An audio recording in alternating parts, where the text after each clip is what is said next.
White Fang'ın günlerini o kadar karanlıklaştırdı ki, artık doğasının izin verdiğinden çok daha vahşi bir hale gelmişti.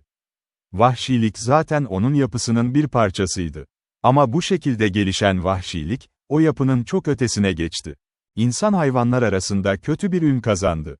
Kampta her nerede sorun ve kargaşa varsa, her kavgada, her çekişmede, her çalınan et için yükselen haykırışta. White Fang'ı mutlaka orada, tam ortasında bulurdunuz. Kimse davranışlarının nedenlerini araştırma zahmetine katlanmadı. Sadece sonuçlarını gördüler. Ve sonuçlar, kötüydü. O bir sinsi, bir hırsız, bela getiren biriydi. Öfkeli küfürler yüzüne savurulurdu, o ise soğukkanlılıkla onları izler, her an fırlatılabilecek bir taşa ya da sopaya karşı tetikte beklerdi. Bir kurt, diyorlardı. Değersiz, kötü bir sona mahkum. Kalabalık kampın ortasında, dışlanmış bir halde yaşıyordu. Tüm genç köpekler Lip Lip'in izinden gidiyordu. White Fang ile onlar arasında derin bir uçurum vardı. Belki onun vahşi ormanlık ırkını içgüdüsel olarak hissediyorlardı. Belki evcil köpeğin kurda karşı duyduğu o kadim düşmanlığı. Ne olursa olsun, Lip Lip ile birlikte ona zulmettiler. Ve bir kez düşman ilan edildikten sonra, düşman kalmak için her zaman bir sebep buldular. Dişlerini hissettiler onun. Ama hakkını teslim etmek gerekirse, aldığından çok daha fazlasını verdi. Çoğunu teke tek dövüşte yenebiliyordu. Ama tek bir dövüş yoktu ki öylece bitsin. Bir kavganın ilk kıvılcımı, kamptaki tüm genç köpekler için bir işaretti. Hepsi birden koşar, üzerine atarlardı. Bu sürü baskısından iki büyük şey öğrendi. Birincisi, kitlesel bir kavgada kendini nasıl koruyacağını. İkincisi, tek bir köpeğe en kısa sürede en fazla zararı nasıl vereceğini. Düşmanca bir kitlenin ortasında ayakta kalmak, hayatta kalmak demekti. Ve bunu çok iyi öğrendi. Ayakta durma yeteneği neredeyse bir kedininki gibi oldu. Köpekler ağır vücutlarıyla onu savursa bile, geriye ya da yana giderdi. Ama her zaman bacakları altında, ayakları yere basar halde. Köpekler kavga ettiğinde genellikle bir ön hazırlık olur. Hırlama, diken diken tüyler, sert bacaklı gösterişler. White Fang bu hazırlıkları atlamayı öğrendi. Gecikme, tüm genç köpeklerin ona karşı gelmesi anlamına geliyordu. İşini hızlıca yapıp uzaklaşmalıydı. Böylece niyetini haber vermemeyi öğrendi. Hızla içeri girer, sert ve keserek vururdu. Anında, farkında olmadan, düşman henüz hazırlanmadan. Hızlı ve ciddi hasar vermeyi öğrendi. Sürprizi öğrendi. Gardını bırakmış bir köpek, omzundan ya da kulağından kesilen bir köpek, ne olduğunu anlamadan önce parçalanmış olurdu.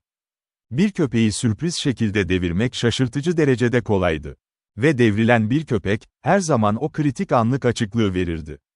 Boynun yumuşak alt tarafını, hayata giden o hassas noktayı. White Fang bunu biliyordu. Avcı ve kurt nesillerinden doğrudan miras aldığı bir bilgiydi bu. Yöntemi şuydu, önce yalnız bir genç köpek bulmak. Sonra şaşırtmak ve ayaklarından yere sermek. Sonra, yumuşak dişlerle boğaza gitmek. Çeneleri henüz tam büyümemişti, boğaz atağını ölümcül kılacak kadar güçlü değildi. Ama etrafta dolaşan pek çok genç köpek, White Fang'ın niyetinin simgesi olan kesilmiş boğazlarla dolaşıyordu. Ve bir gün, ormanın kenarında düşmanlarından birini yalnız yakaladı. Defalarca devirdi. Boğazına saldırdı. Büyük damarı kesti. Hayatı serbest bıraktı. O gece kampta büyük bir çekişme oldu. Her şey görülmüştü. Haber ölü köpeğin sahibine iletilmişti. Squealer her çalınan et parçasını tek tek hatırladı. Grey Beaver pek çok öfkeli sesle sarsıldı. Ama çadırının kapısını kararlılıkla tuttu. Suçluyu içeride sakladı. Kabilesinin öcünü almak isteyenlere izin vermedi. White Fang, hem insan hem köpek tarafından nefret ediliyordu. Bu gelişim döneminde tek bir anlık güvenlik bilmedi. Her köpeğin dişi ona karşıydı. Her adamın eli ona karşıydı. Kendi türünün hırlamalarıyla, insanların küfürleriyle ve tanrıların attığı taşlarla karşılandı. Gergin yaşıyordu. Her zaman uyanık, saldırıya karşı temkinli, ani ve beklenmedik fırlatmalara karşı dikkatli. Hızlı ve soğukkanlı hareket etmeye, dişlerinin parıltısıyla atlamaya ya da tehditkar bir hırlamayla geri çekilmeye hazır. Hırlamaya gelince, genç ya da yaşlı hiçbir köpek onun gibi hırlayamazdı. Hırlamanın amacı uyarmak ya da korkutmaktır. Ve White Fang ne zaman, nasıl kullanacağını çok iyi biliyordu. Hırlamasına acımasız olan her şeyi kattı, kötü niyetli olan her şeyi, korkunç olan her şeyi. Burnu sürekli kıvrılır, tüyleri dalgalar halinde diken diken olur, dili kırmızı bir yılan gibi dışarı fırlar ve geri çekilirdi. Kulaklar yassı, gözler nefretle parlak, dudaklar geriye buruşmuş, dişler açık ve sırılsıklam. Neredeyse herhangi bir saldırganı duraksatmaya yetiyordu bu görüntü. Ve o kısa duraklama, düşünmek ve harekete geçmek için gereken o hayati anı verirdi. Çoğu zaman bu duraklama, saldırının tamamen geri çekilmesine kadar uzardı. Sürüden dışlanan biri, onların kanlı bedelini ödetiyordu. Sürüyle birlikte koşmasına izin verilmemişti. Ama garip bir durum ortaya çıktı, sürünün hiçbir üyesi, artık sürünün dışına tek başına çıkamıyordu. Çünkü White Fang buna izin vermiyordu. Taktikleriyle, pusuları ve baskınlarıyla, genç köpekler yalnız koşmaktan korkmaya başladı. Lip Lip dahil, hepsi birlikte kalmak zorundaydı. Korkunç düşmana karşı karşılıklı koruma için. Nehir kıyısında yalnız bir yavru köpek, ölü yavru köpek demekti. Ya da keskin bir acıyla kampa geri dönen, korku içinde titreyerek koşan biri. Ama White Fang'ın misilleme hevesi durmazdı. Yalnız yakaladığında saldırır, bir grup toplandığında o gruba saldırırdı. 10 köpeği görmek bile onu peşlerinden koşturmaya yetiyordu ve o anlarda hızı onu genellikle güvenliğe taşırdı. Ama ondan kaçmaya çalışan köpeğe yazıktı. Aniden dönüverir, peşinden koşan o fazla hevesli köpeği arkadaşlarından önce parçalardı. Bu çok sık yaşanırdı. Çünkü köpekler kovalamanın heyecanında kendilerini unutmaya meyilliydiler. White Fang ise, kendini asla unutmazdı. Koşarken gizlice arkasına bakar, her zaman dönmeye hazır beklerdi. Genç köpekler oynamak zorundaydı. Ve durumun zorunluluğuyla bu savaş taklidi oyunları keşfettiler. Böylece White Fang'ı avlamak, onların ana oyunu haline geldi. Ölümcül bir oyun. Ve her zaman ciddi bir oyun. White Fang ise en hızlı ayaklı olduğundan, hiçbir şeyden korkmuyordu. Annesinin boşuna beklediği o dönemde, sürüye bitişik ormanda pek çok vahşi kovalamaca yaptı. Ama sürü onu her zaman kaybederdi. Gürültüleri ve çığlıkları onu uyarırdı. Ve o, kadife ayaklarla, sessizce, ağaçların arasında bir gölge gibi süzülürdü. Tıpkı annesinin ve babasının yaptığı gibi. Vahşiyle daha derin bir bağı vardı. Onun sırlarını biliyordu, stratejilerini biliyordu. En sevdiği numaralardan biri, izine akan suda kaybetmek, sonra yakınlardaki bir çalılıkta sessizce uzanmak ve etrafta yükselen şaşkın çığlıkları dinlemekti. Sessizce, türü ve insanlık tarafından nefret edilen, yenilmez ve sürekli savaşan biri olarak. Gelişimi hızlı ama tek yönlüydü. Nezaket ve sevginin çiçek açacağı toprak yoktu bu hayatta. En hafif bir parıltısı bile yoktu bu duyguların. Öğrendiği kod şuydu, güçlülere itaat et. Zayıfları ez. Grey Beaver bir tanrıydı ve güçlüydü. Bu yüzden itaat etti. Ama kendisinden küçük ya da zayıf olan köpek, yok edilmeliydi. Gelişimi güç yönünde ilerledi. Sürekli tehlike ve yıkımla yüzleşmek, onun yırtıcı ve koruyucu güçlerini olağanüstü biçimde geliştirdi. Diğer köpeklerden daha hızlıydı. Daha çevik, daha kurnaz, daha ölümcül. Demir gibi kas, daha dayanıklı, daha zalim, daha vahşi ve daha zeki. Tüm bu şeylere dönüşmek zorundaydı. Yoksa, içinde bulunduğu düşmanca ortamda hayatta kalamazdı. Yılın sonbaharında, günler kısalırken ve buz havaya yükselirken, White Fang özgürlük şansını yakaladı. Birkaç gündür köyde büyük bir kargaşa vardı. Yaz kampı sökülüyordu. Kabile, çanta ve bagajla birlikte sonbahar avına hazırlanıyordu. White Fang her şeyi hevesle izledi. Tepeler inmeye başladı. Kanolar bankada yükleniyordu. Ve anladı. Kanolar ayrılıyordu. Bazıları çoktan nehirde kaybolmuştu. Oldukça kasıtlı olarak geride kalmaya karar verdi.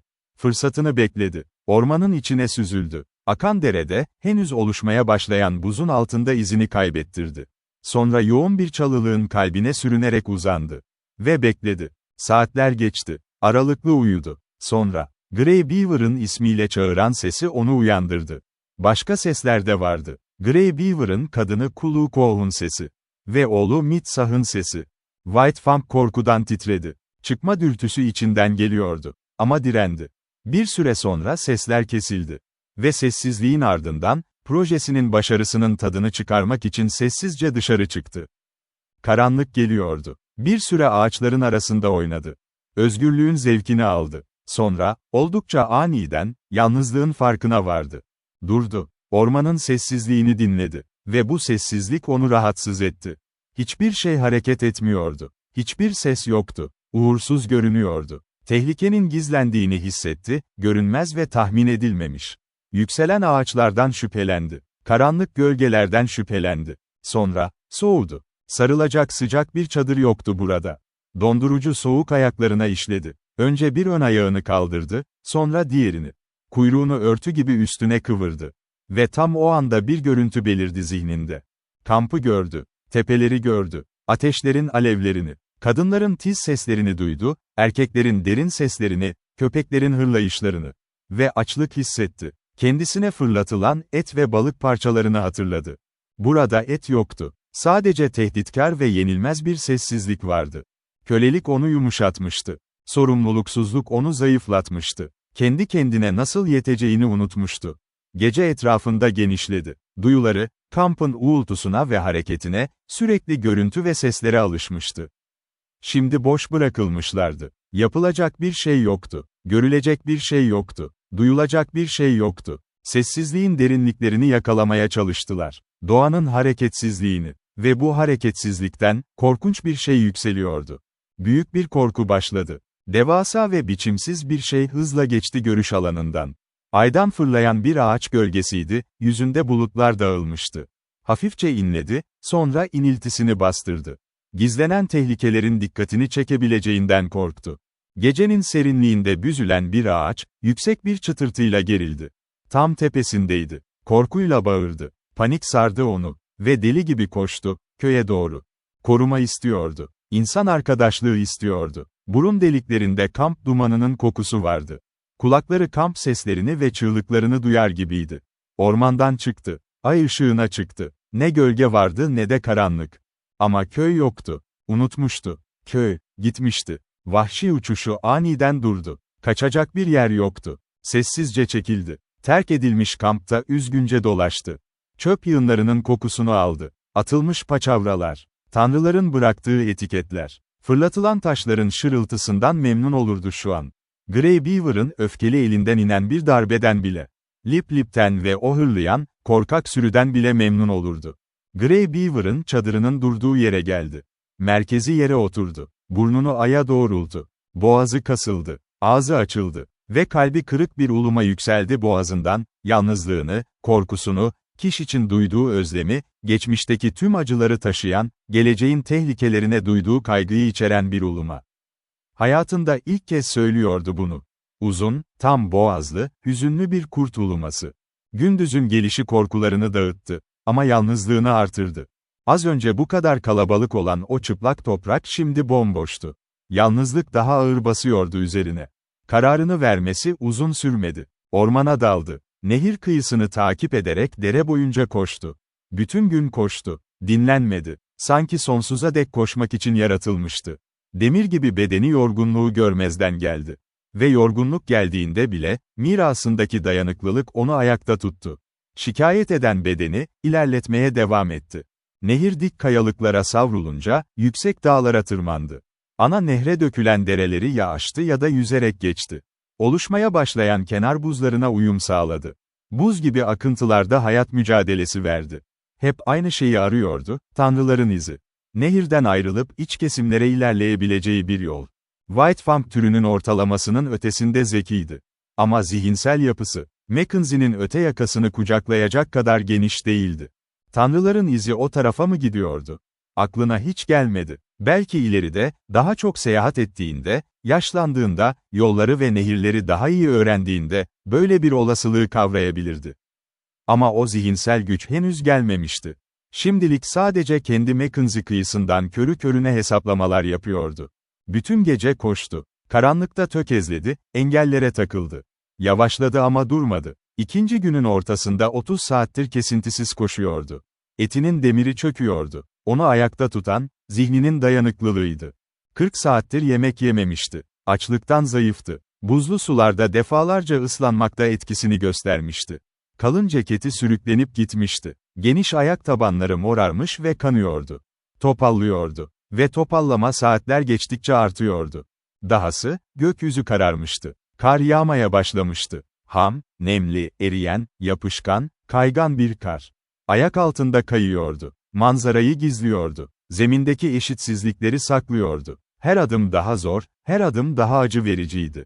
Grey Beaver o gece Mackenzie'nin uzak kıyısında kamp kurmayı planlamıştı. Av o yöndeydi. Ama yakın kıyıda, kararmadan kısa bir süre önce, içmeye gelen bir geyik gözetlenmişti. Kuluko, Grey Beaver'ın kadını, onu görmüştü. Şimdi, eğer o geyik içmeye inmemiş olsaydı, Mitsah kar yüzünden yoldan sapmasaydı, Kuluko onu görmeseydi ve Grey Beaver o şanslı atışı yapmasaydı, sonraki tüm olaylar bambaşka gelişirdi. Grey Beaver yakın kıyıda kamp kurmazdı. Ve White Fang onların yanından geçer giderdi. Ya ölüme, ya da vahşi kardeşlerine ve bir kurt olarak günlerini tamamlardı. Gece çökmüştü. Kar daha da yoğun yağıyordu. White Fang inleyerek, sendeleyerek, topallayarak ilerledi. Ve o anda, yeni bir iz buldu karda. O kadar tazeydi ki hemen ne olduğunu anladı. Mızmızlanması hevese dönüştü. Nehir kıyısından geri döndü. Ağaçların arasına girdi. Kamp sesleri kulağına ulaştı. Ateşin alevini gördü. Kuluko yemek yapıyordu. Grey Beaver çömelmiş, donmuş çiğ et parçasını mırıldanarak çiğniyordu. Kampta taze et vardı. White Fang dayak bekliyordu. Çömeldi. Bu düşünce karşısında biraz diken diken oldu. Sonra öne çıktı. Dayaktan korkuyordu, ondan nefret ediyordu. Ama şunu da biliyordu, ateşin sıcaklığı vardı orada.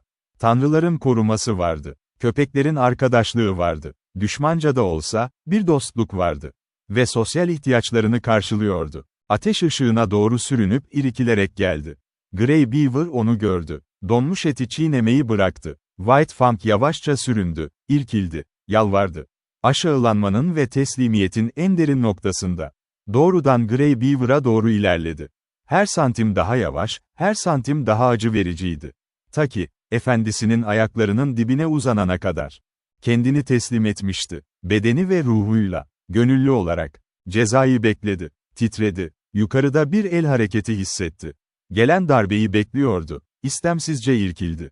Darbe düşmedi. Yukarı baktı. Grey Beaver donmuş eti ikiye bölüyordu. Bir parça, ona doğru uzanıyordu. Çok nazik ve biraz şüpheli bir şekilde önce kokladı. Sonra yemeye başladı. Grey Beaver, diğer köpekleri uzak tutarak ona et getirtti. Yemesi için onu korudu. Ve bundan sonra, minnetkar ve memnun bir şekilde White Fang, Grey Beaver'ın ayaklarına uzandı. Onu ısıtan ateşe baktı. Gözlerini kırptı. Uyuklamaya başladı. Yarının onu bulacağına dair bir güven vardı içinde. Kasvetli orman alanlarında çaresizce dolaşmak değil, insan hayvanların kampında, kendini verdiği ve artık bağımlı olduğu tanrılarının yanında uyanmak.